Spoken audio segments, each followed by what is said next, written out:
বাইরে থেকে বল প্রযুক্ত না হলে স্থির বস্তু সর্বদা স্থির, আর সমবেগে গতিশীল বস্তু সর্বদা সরলরেখায় সমবেগে গতিশীল থাকে। বাইরে থেকে বল প্রযুক্ত না হলে স্থির বস্তু চিরকাল স্থির এবং গতিশীল বস্তু চিরকাল সমবেগে সরলরেখায় গতিশীল থাকে। তা ব্যাপারটা হচ্ছে যে কানা কিছু বলবে? হ্যাঁ ঠিক বলেছে সুমন? স্যার, যতক্ষণ পর্যন্ত কোনো আউটার ফোর্স মানে রিয়াক্ট না করে তার উপর। হ্যাঁ, ওই তো বাইরে থেকে কোনো বল প্রয়োগ না করলেও বললো প্রথমে, কারণ এক্সটার্নাল ফোর্স, আউটার ফোর্স বলে না, if the in absence of any external force বলে কথাটা বললো। তা আমার প্রশ্ন হচ্ছে যে ঠিকই বলেছে না আর কিছু একটু এদিক ওদিক করতে হবে? হ্যাঁ স্যার, মানে ইনার্সিয়াটাকে। স্যার আমার একটা কোশ্চেন আছে, করবো স্যার? করো। স্যার মানে যে ইনার্সিয়াটা ছিল, যেটা নিউটন আর কি মানে যেটা দিয়েছিল তার প্রিন্সিপিয়াতে,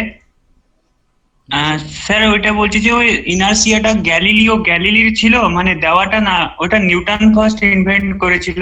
কারণ এটা কনফিউশন লাগছে আমাকে প্রথমত, যে ওটা তুমি ইতিহাস নিয়ে ভর্তি হও 11-এ। গ্যালিলি দিয়েছিল না নিউটন ইনার্সিয়াটা? We are studying physics and not the history of physics. ঠিক আছে, গ্যালিলিওই দিয়ে থাকুন আর নিউটনই দিয়ে থাকুন, সেটা আমাদের বিবেচ্য নয়। কেউ একজন দিয়েছিলেন, তা সেটা নিয়ে বিভিন্ন বিতর্ক থাকতে পারে, সেই আমরা কন্ট্রোভার্সিতে যাব না। সেটা ওকে আবার স্যার। জেনে কি হবে কে দিয়েছে। নিউটন আর গ্যালিলিওর মধ্যে ঝগড়া বাঁধিয়ে লাভ নেই, কারণ দুজনেই মারা গেছেন এবং তাদের যারা ফলোয়ার তাদের মধ্যে ঝগড়াটা লাগবে। দেখো সুমন, কানাইয়া, দুজনকেই বলছি, ফার্স্ট লয়ের যে স্টেটমেন্টটা বললে সেই স্টেটমেন্টটা বললে বাইরে থেকে বল প্রয়োগ না করলে স্থির বস্তু চিরকাল স্থির থাকবে, গতিশীল বস্তু সমবেগে সরলরেখায় গতিশীল থাকবে। তোমাদের ভার্সনটাই আমি রিপিট করলাম। এবার দেখো, যদি এমন হয় বাইরে থেকে বল দিলাম, বাইরে থেকে ফোর্স অ্যাপ্লাই করা হলো, কিন্তু তবুও বডিটা মুভ করলো না, হতেই পারে তুমি বাড়ির দেওয়ালে হাতে করে ফোর্স অ্যাপ্লাই করলে, সেই ফোর্স অ্যাপ্লাই করার পর বাড়ির দেওয়ালটা হাফ মিলিমিটারও তাই মুভ না? করলো না, তাহলে নিউটনস ল তাহলে ঠিক নয়।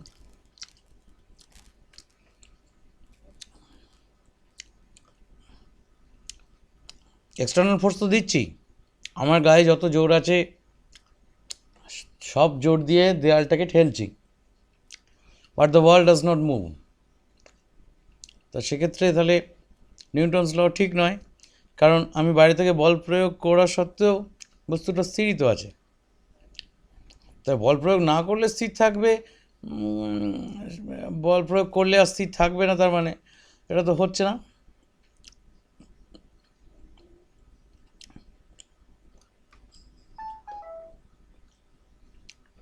এই বিষয়ে তোমাদের কি বক্তব্য? সে বলটাও এক্ষেত্রে অনেকটাই নগণ্য হয়ে যাচ্ছে।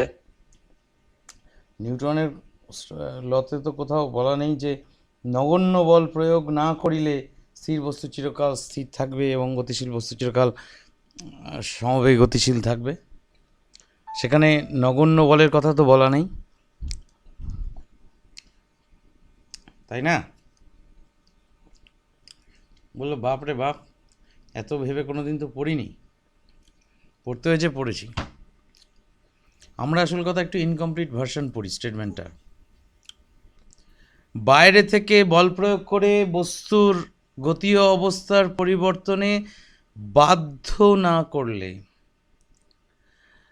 Unless it is compelled by any external force.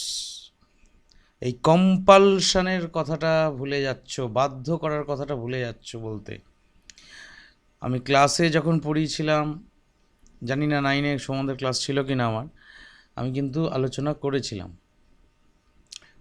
আমি সেই সময় কিন্তু তোমাদের বলেও ছিলাম যে বাইরে থেকে বাধ্য না করলে স্থির বস্তু চিরকাল স্থির থাকবে এবং গতিশীল বস্তু সমবেগে গতিশীল, মানে গতিশীল বস্তু সমবেগে গতিশীল থাকবে, বা it will move with uniform velocity. সরলরেখায় বলার দরকার নেই আলাদা করে, বিকজ সরলরেখায় মানে সমবেগে যদি কোনো বস্তু মুভ করে, সে অটোমেটিক্যালি সরলরেখাতেই মুভ করবে, অন্য কিছুতে মুভ করবে না। বুঝতে পারা গেল কি বললাম?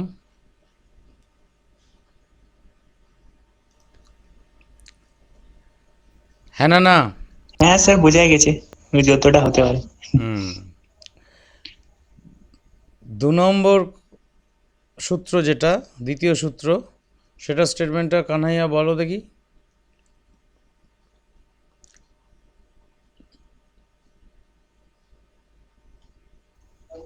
স্যার সেকেন্ড আর ফর্মুলাটা মনে হচ্ছে এর সময় নেমেছিল বোধ হয়, হ্যাঁ, সে বোধ হয় নয়। কিন্তু কি ছিল, আহ, মানে এই যে বলটা প্রয়োগ হয় সেটা মানে ইসের ত্বরণের সমানুপাতিক না, এরকম কিছু একটা ছিল বোধ বস্তুর হয়। উপর বল যেদিকে না, এর প্রযুক্ত পড়াশোনা হয় করছো তার না? ভরবেগের পরিবর্তনও সেদিকে ঘটে। সে তো দ্বিতীয় পার্টটা বললে।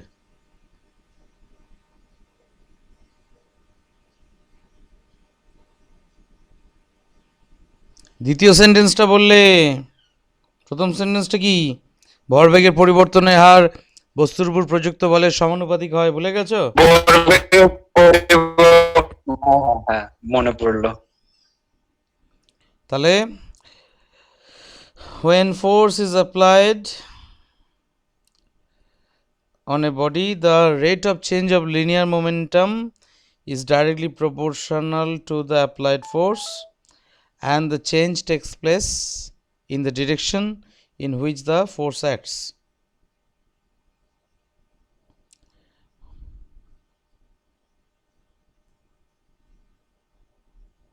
তাই তো? ইংরেজিতে করলে কি ছিল? F is proportional to mv minus mu by t। সেখান থেকে m কমন নিতাম, m কমন নিলে v minus u by t, v minus u by t মানে ত্বরণ বা অ্যাক্সেলারেশন। তাই তাহলে ত্বরণ কি দিয়ে লেখা হয়? এ দিয়ে। তাহলে F equal to, capital F equal to M into A. Equal to বলবো না, প্রপোর্শনাল চিহ্ন দিতে হবে। তারপরে একটা সেই কে নিয়ে আসতে হতো, F equal to k m a. সেখান থেকে আমরা কেটাকে বলতাম হচ্ছে ভেদ ধ্রুবক বা প্রপোর্শনালিটি কনস্ট্যান্ট, এবং বিশেষ যুক্তির সাহায্যে কে এর ভ্যালুটাকে 1 ধরে নিতাম। কি সেই যুক্তি? না, যে যখন নিউটন এই সূত্র তৈরি করেন তখন কিন্তু তোমার there was no unit of force, ফোর্সের ইউনিট কিন্তু তৈরি হয়নি। মানে অর্থাৎ তোমার গায়ে হাত বুলোলে সেই পরিমাণ ফোর্সকে আমি 1 ইউনিট ফোর্স বলবো, না একটা মুখে ধুম করে ঘুষি মারলে সেটাকে 1 ইউনিট ফোর্স বলবো, সেইটার কোনো মেজারমেন্ট প্যারামিটার কোনো তৈরি হয়নি। তা নিউটন সেই সুবিধাটাকে কাজে লাগালেন। নিউটন বললেন আমি একটা 1 গ্রামের মাসের একটা বডি নেব, তার উপর বিভিন্ন রকম ফোর্স অ্যাপ্লাই করে দেখব, যে পার্টিকুলার ফোর্সটা অ্যাপ্লাই করলে ওই 1 গ্রামের মাসটা, ভরটা 1 centimetre per second square acceleration নিয়ে চলতে থাকবে, সেই ফোর্সটাকে আমরা নাম দেব 1 ডাইন ফোর্স বা ইউনিট ফোর্স, একক বল। অর্থাৎ একক ভরের বস্তু নিলাম, সেই বস্তুটার উপর এমন একটা ফোর্স, এমন পরিমাণ ফোর্স অ্যাপ্লাই করলাম, যে ফোর্সটা অ্যাপ্লাই করার সঙ্গে সঙ্গে, এটা ট্রায়াল এরার মেথডে করতে হবে, কারণ বেশি ফোর্স অ্যাপ্লাই করে দেখতে হবে, কম ফোর্স অ্যাপ্লাই করে দেখতে হবে।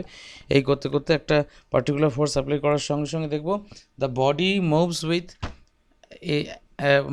With an acceleration of 1 centimetre per second square. এই ফোর্সটাকে আমরা নাম দেবো unit force.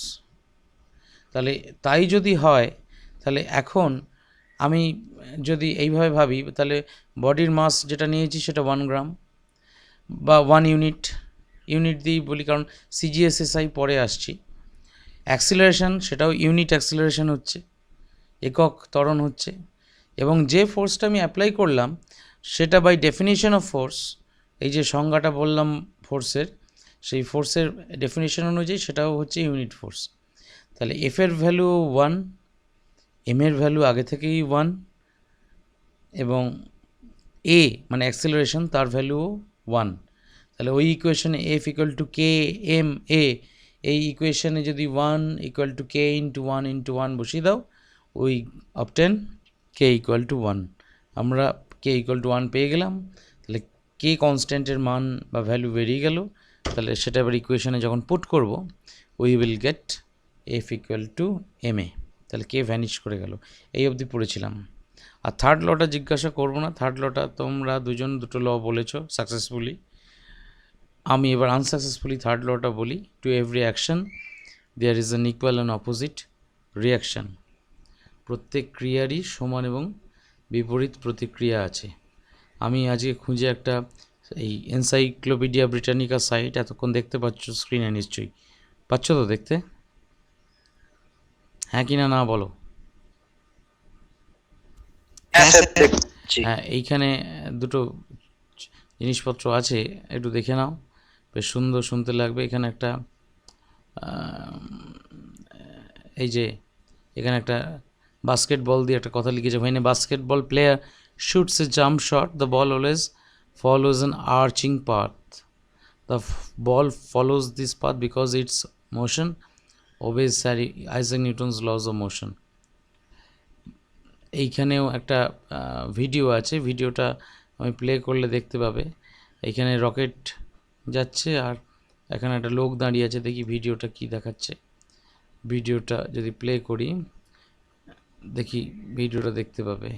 Immovable object versus What happens if an immovable object meets an unstoppable force is a popular question on the internet. Of course, relativity clearly tells us that there is no such thing as an immovable object. Here's why. If you pick any supposedly immovable object, or just something like your house or the earth, I can make it move. All I need to do is start moving relative to it. For example, I might ride a rocket, and suddenly from my perspective, I'm not moving and the Earth sails by outside. The laws of physics make no preference for inertial frame of reference, so from my perspective here, I do not stir, and yet it's clear. The immovable object moves. So because of relativity, immovable objects cannot be. But what I think people normally mean by immovable object is something that if it's not moving, you can't make it start moving by pushing on it. So not an immovable object, but an unacceleratable one.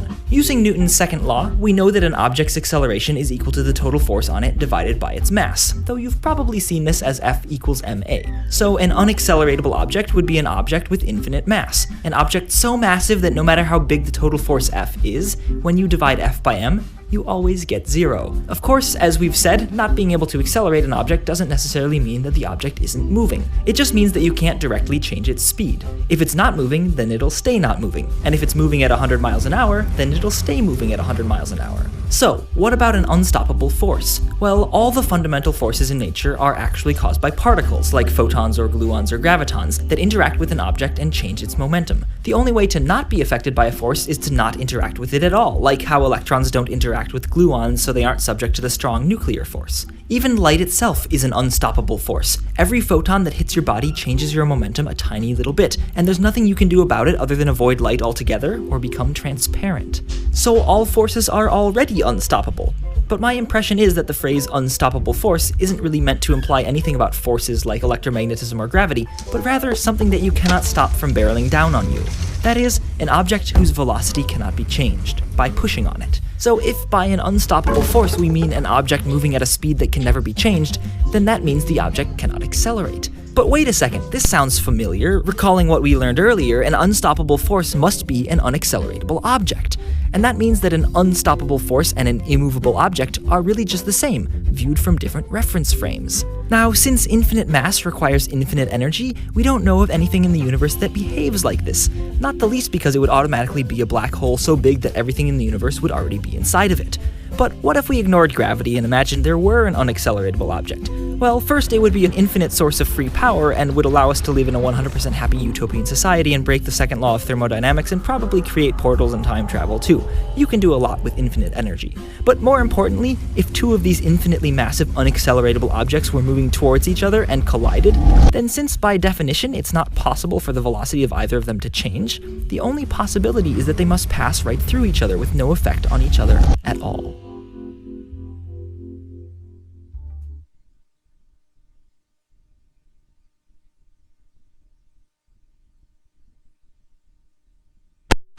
বেশ, আমরা একটা video দেখলাম, তার প্রথম দিকটা নিশ্চয়ই বোধগম্য হয়েছে, শেষের দিকটা আর বোঝা যায়নি, তাই তো?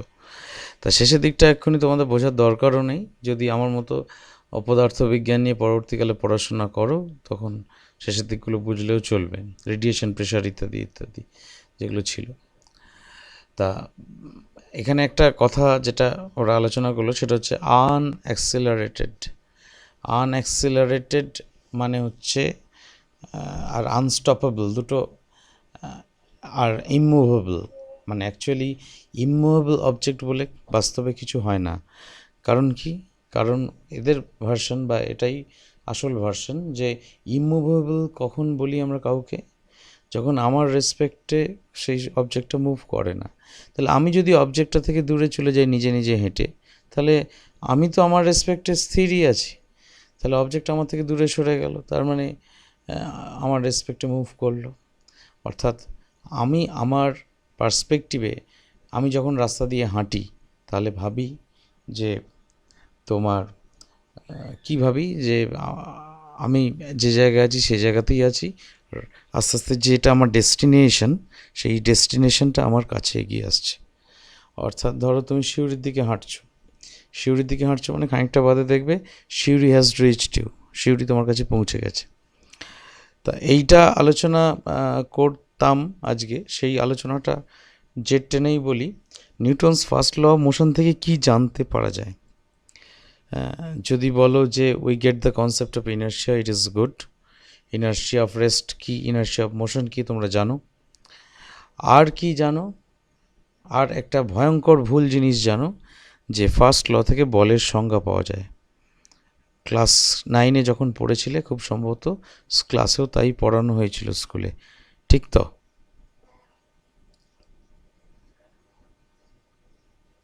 হ্যাঁ স্যার। বলের সংজ্ঞা পাওয়া যায় না। কেন যায় না?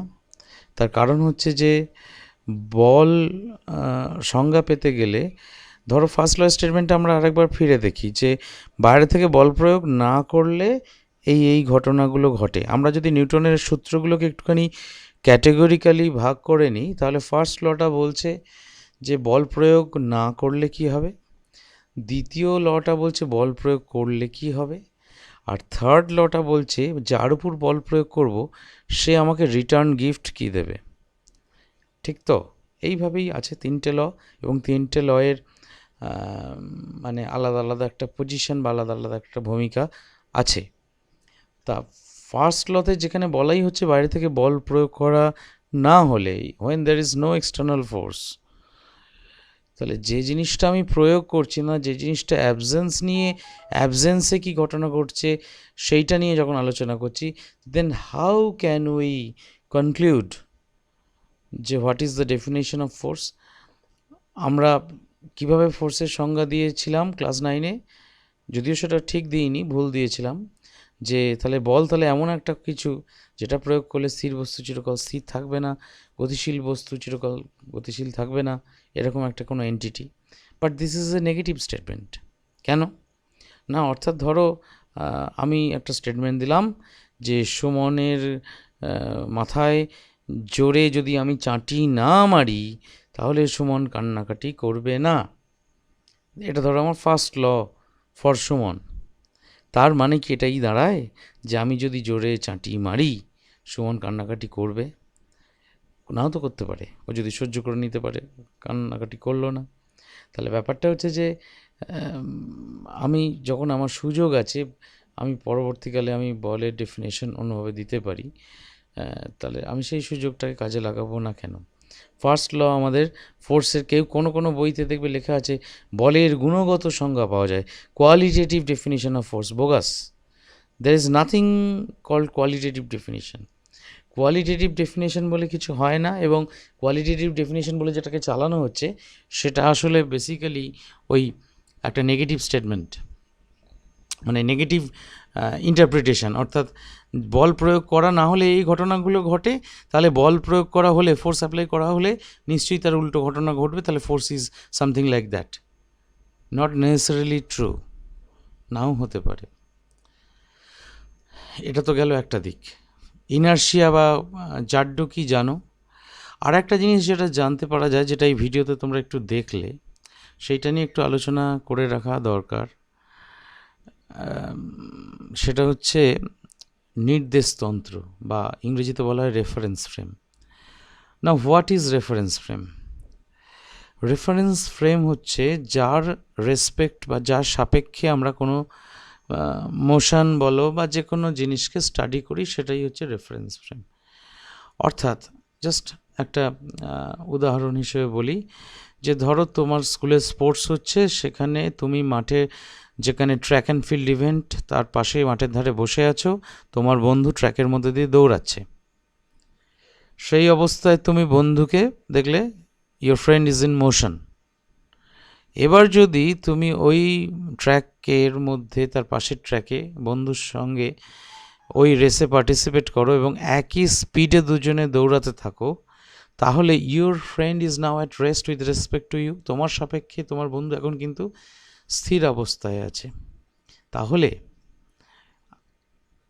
কোনো বস্তু স্থির আছে না গতিশীল, সেটা ডিপেন্ড করছে on how the observer is, অর্থাৎ কীরকমভাবে পর্যবেক্ষক অবস্থান করছে। অর্থাৎ পর্যবেক্ষক যখন মাঠের ধারে বসেছিল, তখন সে একটি নির্দেশতন্ত্রে ছিল, একটি রেফারেন্স ফ্রেমে ছিল, which was at rest with respect to its surroundings.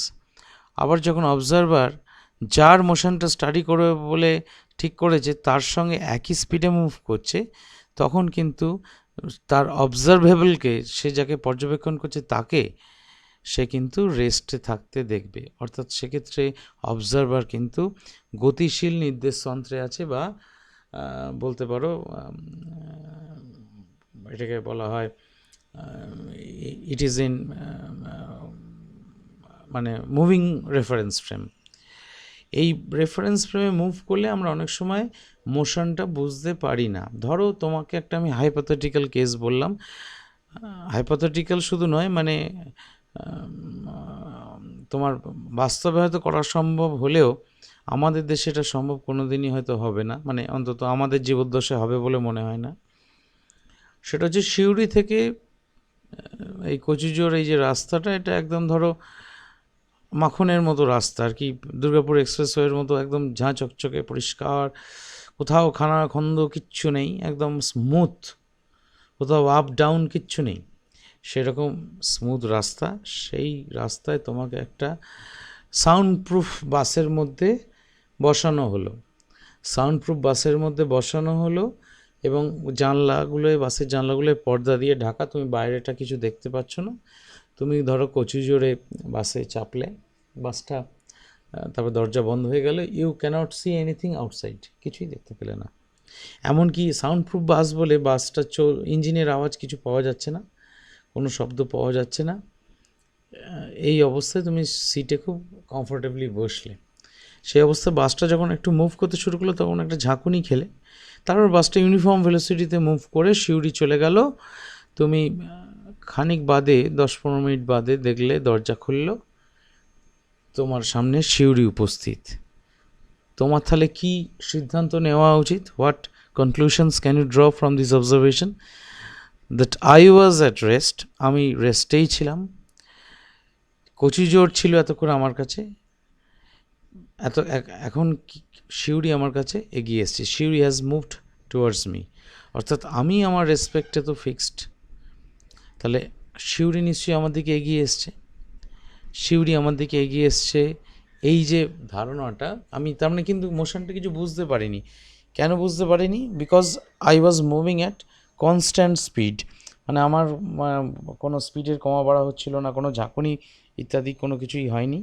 সেই কারণে আমরা কিন্তু কি হয়েছিল না, কোথাও এতটুকু মোশনটাকে আমরা জাজ করতে পারিনি, কিন্তু বাসটা চলার মানে চলতে শুরু হওয়ার মুহূর্তে এবং বাসটা থামার মুহূর্তটা বুঝতে পেরেছিলাম। বাসটা যখন চলতে শুরু করলো, it undergo an acceleration, it underwent an acceleration, তার ত্বরণ হয়েছিল। কারণ বাসটা তো যখন আমি চড়েছি তখন তো তার ভেলোসিটি 0 ছিল, 0 থেকে নিশ্চয়ই সে একটা ভেলোসিটি অ্যাটেন্ড করেছে, সে একটা বেগ অর্জন করেছে। সেই বেগটা অর্জন করবার জন্য তার খানিক অ্যাক্সেলারেশন বা ত্বরণের প্রয়োজন হয়েছিল।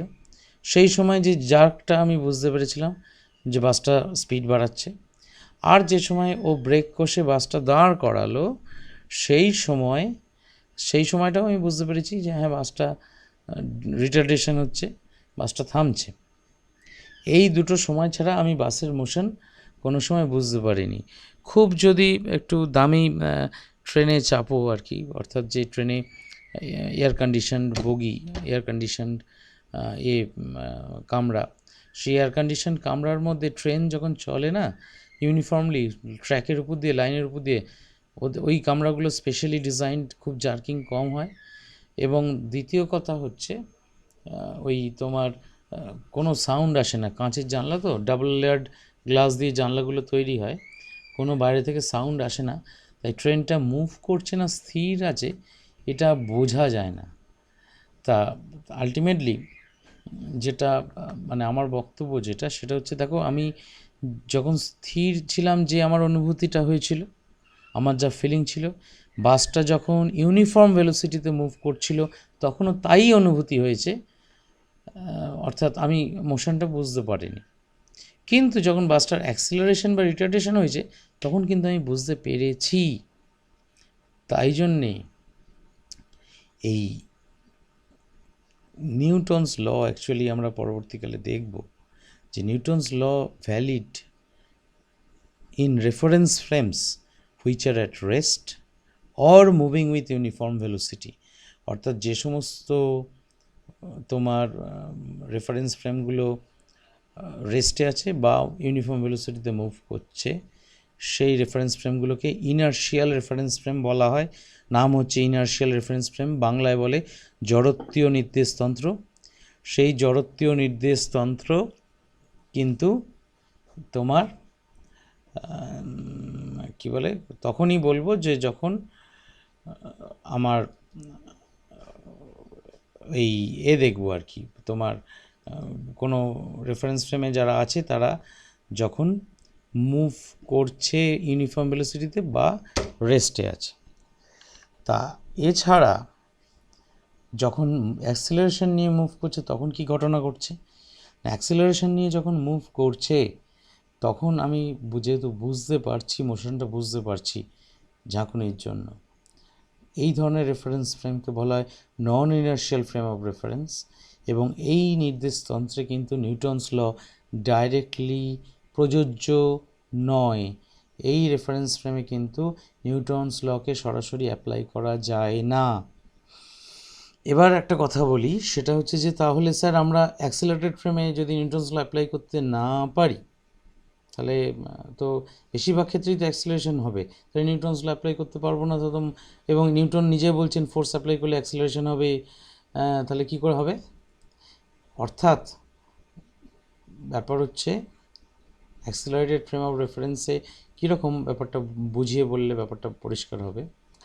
যেমন দেখো, তুমি বাসে দাঁড়িয়েছো, বাসে উঠে দাঁড়িয়েছো বা ট্রেনে উঠে দাঁড়িয়েছো, ট্রেনে সেই হ্যাঙ্গিং কিছু থাকে না, যেগুলো আমরা যাতে পড়ে না যাই সেই জন্য ধরে দাঁড়াই, সেইগুলো দুলতে থাকে, দেখেছো নিশ্চয়ই, লক্ষ্য করেছো। তা ট্রেনটা চলতে আরম্ভ করলো, ওই হ্যান্ডেলটা পিছনের দিকে দুলে চলে এসে তোমার কপালে ধাঁই করে ধাক্কা মারলো। তুমি দেখলে আচ্ছা, আমায় তো এটা কেউ আমাদেরকে ঠেলে দিল না, তা সত্ত্বেও এই যে হ্যান্ডেলটা ঝুলছে এ দুলে এসে আমার কপালে ধাঁই করে মারলো কী করে? আসলে তো ঘটনাটা তা নয়। ঘটনাটা হচ্ছে ট্রেনটা মুভ করতে আরম্ভ করলো, but due to inertia of rest ওই হ্যান্ডেলটা নিজের প্রিভিয়াস পজিশনটা অ্যাকোয়ার করে রাখার চেষ্টা করলো, ধরে রাখার চেষ্টা করলো, ফলে তুমি এগিয়ে যাচ্ছ ট্রেনের সঙ্গে, অ্যাকচুয়ালি তুমি গিয়ে ওই হ্যান্ডেলে কপালটা ঠুকলে, সেটা তুমি বুঝতে পারছো না ওই ট্রেনের মধ্যে থেকে। তুমি দেখছো হ্যান্ডেলটা সোজা দুলে এসে তোমার কপালে লাগলো। অর্থাৎ এই ধরনের ফোর্স ফিকটিশিয়াস ফোর্স, অর্থাৎ যেন ভূতে এসে ধাক্কা দিল তোমার মনে হবে। তা ভূতে তো এসে ধাক্কা দেবে না। তো এই ধরনের ফোর্সগুলোর অরিজিন আমরা এক্সপ্লেন করতে পারছি না নিউটনস ল দিয়ে, because we haven't observed any person or any external entity who has applied this force, এরকম তো কাউকে দেখতে পাচ্ছি না।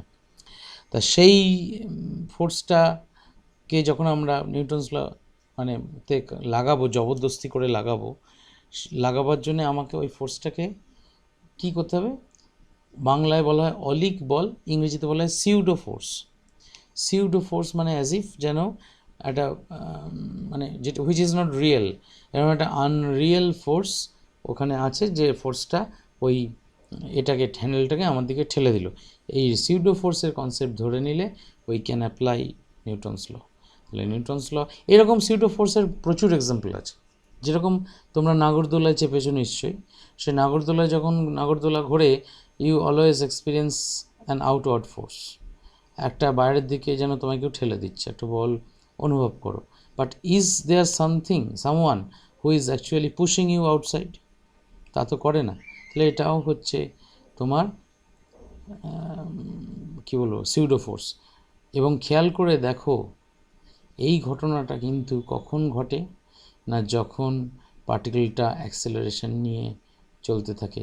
অর্থাৎ বাস যখন বা ট্রেন যখন চলতে আরম্ভ করেছিল তখন তার অ্যাক্সেলারেশন ঘটেছিল, তার স্পিড বাড়ছিল, তখন সেই মুহূর্তেই কিন্তু হ্যান্ডেলটা দুলে এসে তোমার কপালে ধাক্কা লাগিয়েছিল।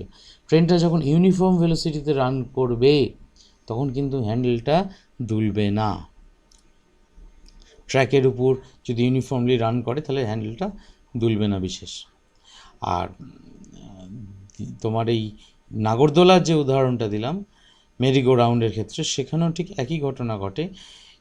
তোমরা জানো কি জানি না, যে কোনো বডি সার্কুলার মোশন যখন সে এক্সিকিউট করে, সে ইউনিফর্ম স্পিডেই করুক নন ইউনিফর্ম স্পিডেই করুক, অর্থাৎ ঘড়ির কাঁটা বুঝতেই পারছো ইউনিফর্ম স্পিডে সার্কুলার মোশন এক্সিকিউট করে, সেক্ষেত্রেও কিন্তু তার অ্যাক্সিলারেশন আছে। সেটা আমরা যখন রোটেশনাল ডাইনামিক্স পড়বো তখন দেখতে পাবো। তা ব্যাপারটা যেটা এতক্ষণ ধরে আলোচনা করার মূল বিষয়বস্তু হচ্ছে যে non inertial frame of reference আর ইনার্শিয়াল ফ্রেম অফ রেফারেন্স, এই দুটো নির্দেশতন্ত্র বা এই দুটো রেফারেন্স ফ্রেম আছে। ইনার্শিয়াল ফ্রেম অফ রেফারেন্স হচ্ছে যদি রেফারেন্স ফ্রেমটা স্থির বা সমবেগে গতিশীল, if it is at rest or it is moving with uniform motion, সেই ধরনের নির্দেশতন্ত্রকে আমরা বলবো কী বলা হয়, ইনার্শিয়াল ফ্রেম অফ রেফারেন্স বা জড়ত্ব নির্দেশতন্ত্র। আর যদি তোমার হয়, অর্থাৎ if it is under acceleration or retardation, then that reference frame is known as non inertial frame of reference. এই non inertial frame of reference আমরা নিউটনস লকে কাজে লাগাই, প্রয়োগ করি, ফোর্সটাকে সিউডো ফোর্স ধরে নিই। এইটা বলার বিষয় ছিল। Newton second law of motion স্টেটমেন্টটা বলে দিয়েছি। এই Newton second law of motion থেকে আমরা ডিফাইনিং ইকুয়েশন অফ ফোর্স পাই, অর্থাৎ F = ma, এই ইকুয়েশনটাকে বলা হয় ডিফাইনিং ইকুয়েশন অফ ফোর্স। আর থার্ড ল তো জানোই, থার্ড ল হচ্ছে যে ইট ইজ অ্যাকচুয়ালি মানে ইট ইজ দ্য রেসিপ্রোকেটেড ফোর্স, অর্থাৎ আমরা যে ফোর্স কত অ্যাপ্লাই করি তার রিটার্নে যাকে অ্যাপ্লাই করছি তার থেকে কি পাই, সেইটা হচ্ছে থার্ড ল। এবার দেখবে মাধ্যমিকেও বা ক্লাস 9-এ বিশেষ করে স্কুলে পড়েছো, যে যার কাছেই পড়ে থাকো না কেন, এই প্রশ্নটা নিশ্চয়ই তোমাদের মানে জানা আছে বা শুনেছো আগে, যে নিউটনের দ্বিতীয় গতিসূত্র থেকে প্রথম সূত্রটি প্রমাণ করো, prove Newton's first law from second law of motion. এরকম প্রশ্ন শুনেছিলে ক্লাস 9-এ যখন পড়তে? হ্যাঁ স্যার, মানে ওই অ্যাক্সেলারেশনটাকে 0 করে দিতে হতো, নিয়ে F = 0 হয়ে যেত। অর্থাৎ এফ সমান 0 করতে বলে অ্যাক্সিলারেশনটা 0 হতো। হ্যাঁ আগে ওইটা ফোর্স মানে আগে যদি আগে ফোর্সটাকে 0 করতে, যে when there is no force then mv minus mu by t equal to 0, তাহলে mv minus mu equal to 0, that means mv equal to mu, mm দুদিক থেকে ক্যান্সেল আউট করে দিতে v equal to u হতো, that is final velocity is equal to initial velocity। এই তো করতে। এবং এই প্রশ্নটা তো দেখেইছো যে প্রমাণ করো যে নিউটনের দ্বিতীয় গতিসূত্র থেকে প্রথম গতিসূত্র পাওয়া যায়। আচ্ছা, নিউটন কি এতটাই বোকা ছিলেন যে যখন দ্বিতীয় গতিসূত্র থেকে প্রথম গতিসূত্রটা পাওয়াই যায় তাহলে দুটো সূত্র আলাদা আলাদা করে দিয়েছেন? ওয়াজ হি এ ম্যাড অর সেনিক? পাগল? আমাদের থেকে বহু গুণ বেশি বুদ্ধিমান ছিলেন আইজ্যাক নিউটন। তা আমাদের মোটা মাথায় যেটা আসছে সেইটা কি ওনার মাথায় আসেনি? নিশ্চয়ই এসছে, তাও উনি দুটো সূত্র দিয়েছেন। কেন বলো তো? আমরা যে প্রশ্নটা পড়ে এসছি ক্লাস 9-এ, it was totally wrong, incorrect. আমরা সহায়িকা দেখে মুখস্থ করা বিদ্যের ছেলে মেয়ে, তো সহায়িকাতে এই সমস্ত জিনিসপত্র ভুল লেখা থাকে। সহায়িকা কেন, টেক্সট বইগুলোও এখন সহায়িকার ধাঁচেই হয়ে গেছে, এবং যারা লিখছেন তারাও ভাবনা চিন্তা করছেন না বা ভাবতে চাইছেন না। মানে ইট ইজ দ্য ট্রুথ। যেটা বলতে যাচ্ছি সেটা হচ্ছে যে ভাবো, যে মুহূর্তে আমি ফোর্সটাকে 0 করছি, F equal to m a, এই রিলেশনের মধ্যে যে মুহূর্তে ফোর্সটাকে 0 করছি, তখন আমরা কি এইটা বলতে পারি ফার্স্ট ল পাচ্ছি? কী করে বলবো? যেই মুহূর্তে আমরা ফোর্সটাকে 0 করছি সেই মুহূর্তে তো আমরা ফার্স্ট লয়ের কন্ডিশনটাকে ভায়োলেট করছি, সেকেন্ড লয়ের কন্ডিশনটাকে ভায়োলেট করছি। সেকেন্ড লয়ের পরিষ্কার স্টেটমেন্টেই বলা হচ্ছে বাইরে থেকে বল প্রয়োগ করার অবস্থায় বা রাদার বস্তুর ভরবেগের পরিবর্তনের হার বস্তুর উপর প্রযুক্ত বলের সমানুপাতিক হয়, অর্থাৎ the rate of change of linear momentum is directly proportional to the applied force. উনি বলছেন তো অ্যাপ্লাইড করেছি ফোর্স, তাহলে ব্যাপার হচ্ছে, এবার কেউ তর্ক করতে পারে যে তাহলে ফোর্সের ভ্যালুটা 0, সেটাও তো একটা ফোর্সের তো ভ্যালু হতেই পারে। ইয়েস, হতে পারে ম্যাথামেটিক্যালি, কিন্তু বাস্তবে সেটাকে আমরা ফোর্স অ্যাপ্লাই করা বলি না। ফিজিক্স আর ম্যাথামেটিক্সের মধ্যে মানে মিল অনেক আছে, কিন্তু ফিজিক্সের ক্ষেত্রে একটা ব্যাপার হচ্ছে যে ফিজিক্স কিন্তু ম্যাথামেটিক্সের যে রেজাল্টগুলো অ্যাকসেপ্টেবল সেই রেজাল্টগুলোই কিন্তু ও অ্যাকসেপ্ট করে। সব রেজাল্ট যা অঙ্ক কষে বসানো যায় সেগুলোকে ও অ্যাকসেপ্ট করে না। তাহলে যে মুহূর্তে আমি এফ ইকুয়াল টু 0 বসাচ্ছি, ফোর্স 0 করছি, সেই মুহূর্তে কিন্তু আই অ্যাম ভায়োলেটিং দ্য কী বলবো condition for Newton's second law. তাহলে সেই জন্যেই তোমাদের প্রথমেই আজকে বলে দিয়েছিলাম যে নিউটনস ফার্স্ট ল থেকে আমরা ফোর্স অ্যাপ্লাই না করলে কি হয় সেটা জানার জন্য ফার্স্ট ল, ফোর্স অ্যাপ্লাই করলে কি হয় সেটা জানার জন্য সেকেন্ড ল, এবং থার্ড ল হচ্ছে যে ফোর্স অ্যাপ্লাই যার উপর করছি সে আমাকে রিটার্ন কি দিচ্ছে। এইটাই হচ্ছে আসল কথা। খুব জোর এই প্রশ্নটা যেটা ক্লাস 9-এ করা হয়, এই প্রশ্নটা এমনভাবে এইভাবে চেঞ্জ করা যেতে পারতো যে আন্ডার হোয়াট কন্ডিশনস বা কী শর্ত প্রয়োগ করলে নিউটনের দ্বিতীয় গতিসূত্রের উপর কোন শর্ত চাপালে বা কোন শর্ত প্রয়োগ করলে আমরা প্রথম সূত্র পাই। প্রমাণ করো নিউটনের দ্বিতীয় সূত্র থেকে প্রথম সূত্র, এই স্টেটমেন্টটা পুরোপুরি পাগলের স্টেটমেন্ট। বুঝতে পারা গেল কেন বললাম? কারণ কি সেকেন্ডটাতে মানে ফোর্সটাতে অ্যাপ্লাই করতে হবে, তাছাড়া সেকেন্ড লটা কোনো মানে নেই। ঠিক।